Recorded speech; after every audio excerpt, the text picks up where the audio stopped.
Bonjour à toutes et à tous et bienvenue sur Bref Real. Et oui, aujourd'hui c'était jour de derby avec le Real contre l'Atlético. Un match intense, un match où il y a eu du rythme, un match après un match de Ligue des Champions extraordinaire. Donc on pouvait s'attendre aussi à une baisse de régime du Real Madrid.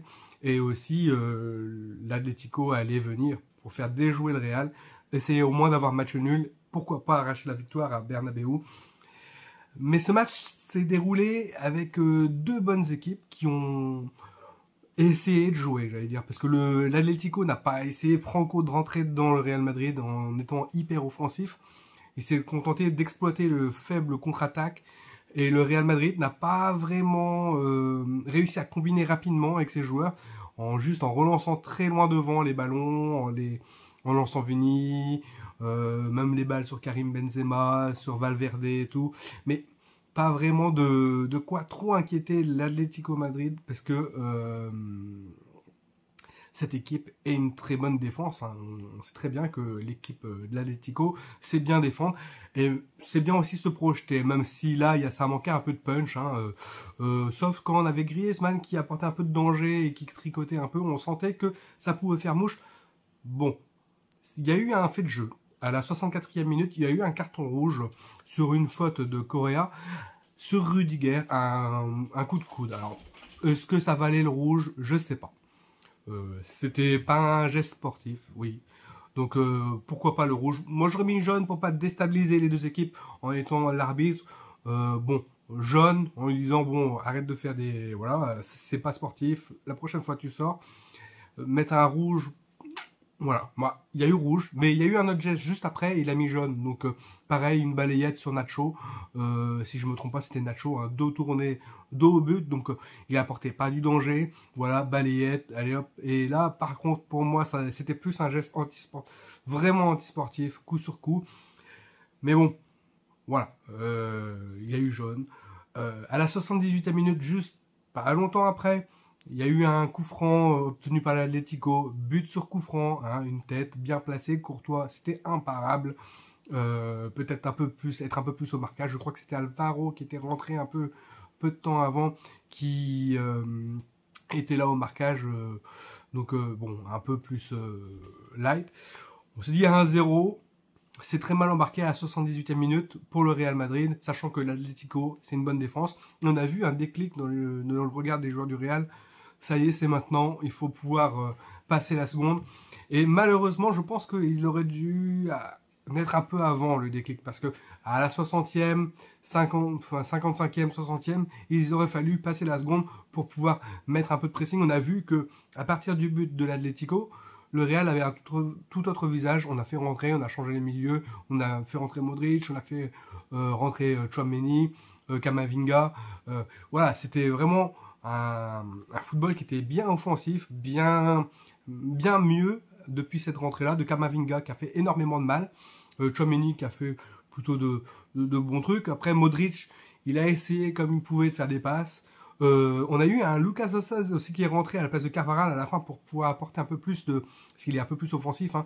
Donc du coup, Carvajal, il était bon. Je trouvais qu'il était plutôt bon dans le match, pertinent. En plus, il faisait des centres sympas, mais il se fait reprocher de un peu trop repasser en arrière et qu'il fallait plus se projeter en avant par Ancelotti.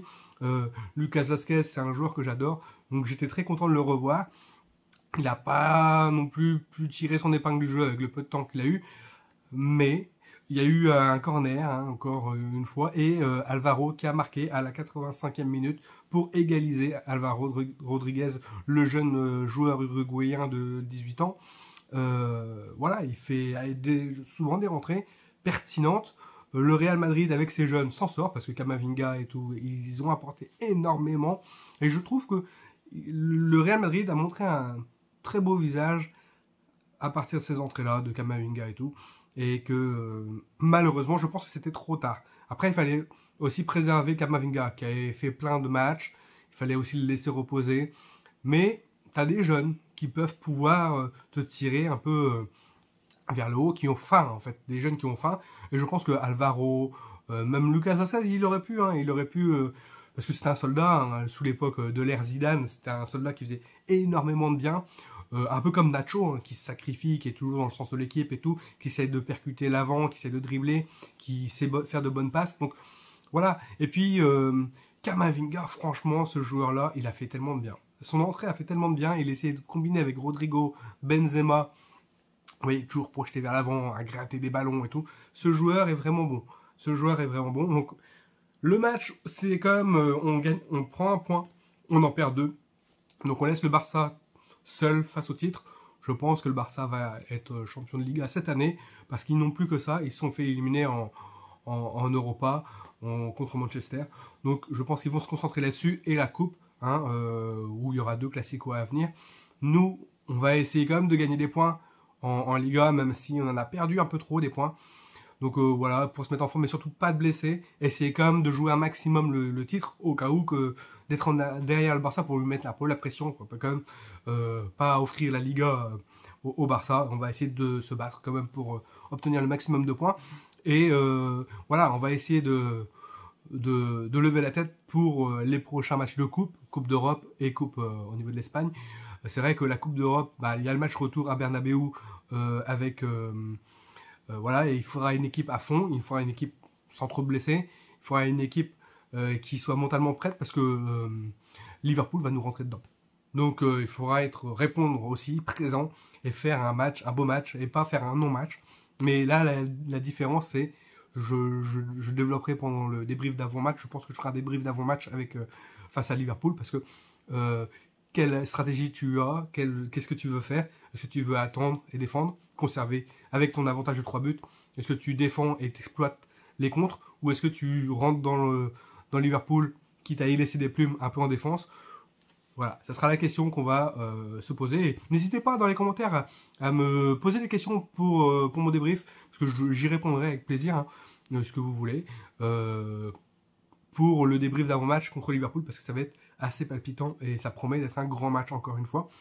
Donc là, match nul, je suis déçu parce que j'ai vu un Real Madrid qui a essayé des choses, qui a été sérieux, mais ce que j'ai vu en fin de match, eh ben, c'est le vrai visage du Real Madrid, un visage assez offensif, et malheureusement, ça arrivait trop tard. Voilà. Pour moi, ça aurait dû commencer à la 60e et être un peu plus pertinent, un peu plus d'impact, moins des ballons longs, et plus, on essaie de mettre la pression sur l'Atlético, parce qu'il y avait moyen. En plus, ils étaient à 10 contre 11, il y avait largement moyen de faire quelque chose, et de s'en sortir avec peut-être mieux qu'un résultat nul. Voilà. C'est tout pour aujourd'hui. Sous